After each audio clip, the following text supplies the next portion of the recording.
Welcome along to the vast, new and always overcrowded Qantas Club in Melbourne, Terminal 1, Domestic. It's one of 3 domestic lounges Qantas run at Melbourne out of a set of 5 at the airport. It's a lounge for fully paid up members of Qantas's lounge membership program, where for $700 you get a free drink and a salad before your flight. It's also wildly popular for those who haven't made their way up the status rungs to get access with a gold card, and oddly you can also get in the door with a silver British Airways card. Inside is like an overcrowded corridor crossed with an annoyed dentist's waiting room.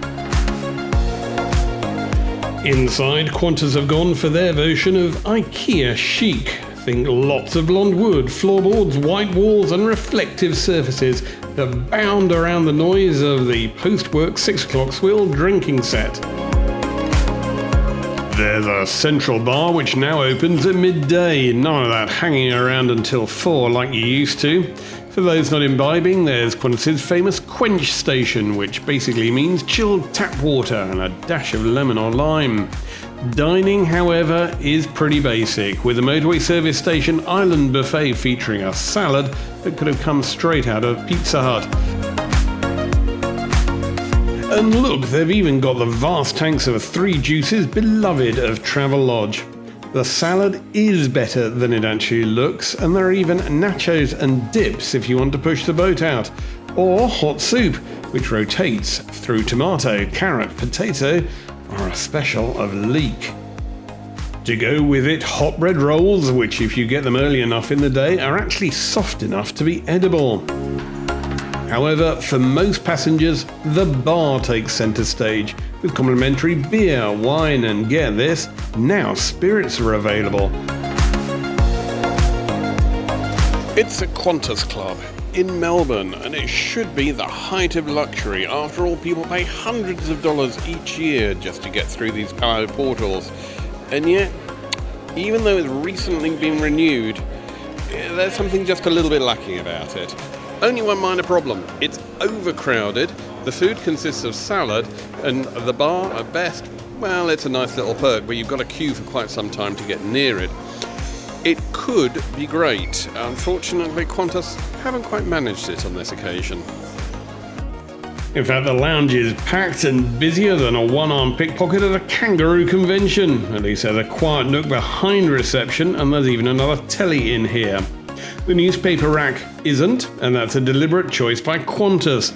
After some stinging criticism of the Qantas clubs in the Financial Review, Qantas stripped all the copies of the Australian Financial Press from the lounge, on the quite understandable reasoning that if passengers don't read about the complaint, then they'd think it was much better, and instead just reach for the wine, which actually seems like a much better idea, particularly with 6 different types of white on offer.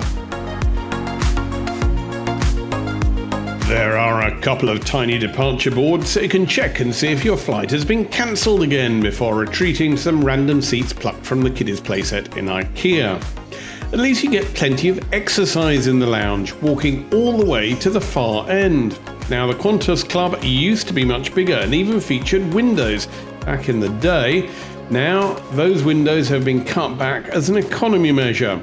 But if you want to see the light at the end of the tunnel, Qantas did at least not only open this new area at the back of the lounge, and that was after the lounge was revamped and there were numerous complaints that it was far too small, but they also reopened the viewing area by the bar, so at least you can look down into check-in and see those poor people who don't even have access to come in here for their free glass of wine.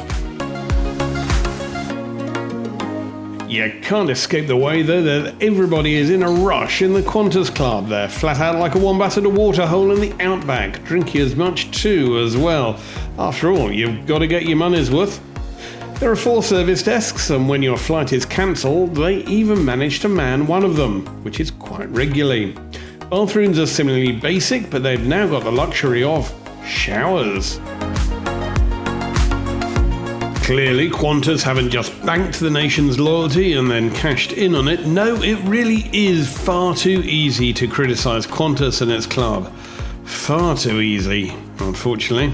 But to give the airline a fair shake of the sauce bottle, the Melbourne lounge is better than you might have been warned to expect. And if you get access as a freebie through Points Club Plus, it's a nice perk. Although admittedly, to get Points Club Plus, you do need to drink nearly $10,000 worth of wine. Now, the Qantas Club in Melbourne is definitely one of the biggest and busiest in the Qantas network, but it is well designed towards catering towards the crowds. To be fair, early in the morning the Qantas Club also knocks up a decent barista-made coffee. If you pop in at lunchtime, it's much quieter. There is Wi-Fi and it's free and fast. Having showers at work and decent and clean is a rarity on the Qantas network. There are better hot meals in the evening, and occasionally there's even some variant with some decent finger food and a tray around service. And opening up the alcove by the bar does offer a window at least now, even if only it looked out onto the runway as it used to. But if I said it was a quiet, calming place to kick back with a tinny before your flight, you'd think I'd had a few roos loose in the top paddock.